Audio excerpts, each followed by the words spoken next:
Hi, I'm Vinisha, Mira's sex hormone tester, and this is day 11 of my cycle. Before I get my day started, I wanted to share some additional thoughts around sex ed. But first, let's check out my daily testing results. This morning, I tested with the Max and Ovum wands in order to track my E3G, LH, PDG, and FSH levels. Let's see where they're at today. Now that I'm officially in my fertile window, it shows that my fertility score is a 7 out of 10, which means that my chances of getting pregnant are much higher than they were during my period and earlier in my follicular phase. At a glance on the chart, it looks like my E3G and PDG levels are on the rise. My E3G rose from a 103.1 to a 134.1, and my PDG rose from a 1 to a 1.7. My LH dipped from a 2.8 to a 2.1 in just a day's time, and my FSH dipped from an 8.7 on day 9 to a 3.4 today on day 11. And while I'm eager to use the compare feature here on the app, I don't yet have enough FSH info to use it currently. We'll check back with the compare feature later in the week. I'm planning to get some creative work accomplished today after a few work meetings and running some errands. And so far, my outlook is really positive. My mood today is at a 7 out of 10. My productivity and motivation are at an 8 out of 10. My sex drive is at a 7 out of 10. And my self-confidence is at a 7 out of 10. So I'm feeling really, really good today. So in high school, I got my sex education in a class called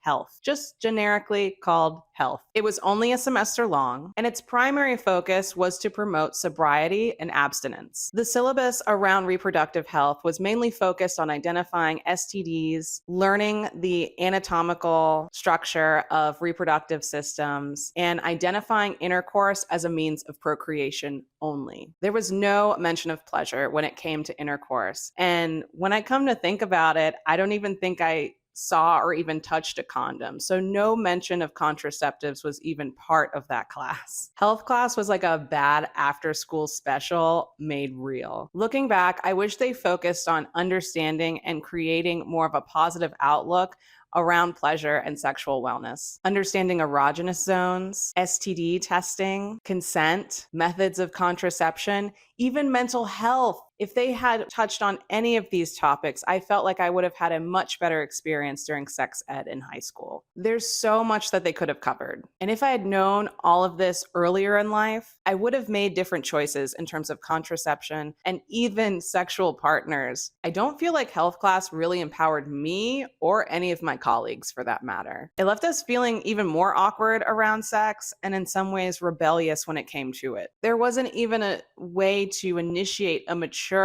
or even informed conversation around sex or sexual wellness. So for me, it took a lot of research, talking to friends, and engaging in sexual encounters to begin to learn more about my sexual health and wellness. And I feel like there's still even so much more to learn, but I do consider myself a lifelong student. And with Mira, some of the pieces of the puzzle I'm starting to find, recognize, and implement into my daily lifestyle.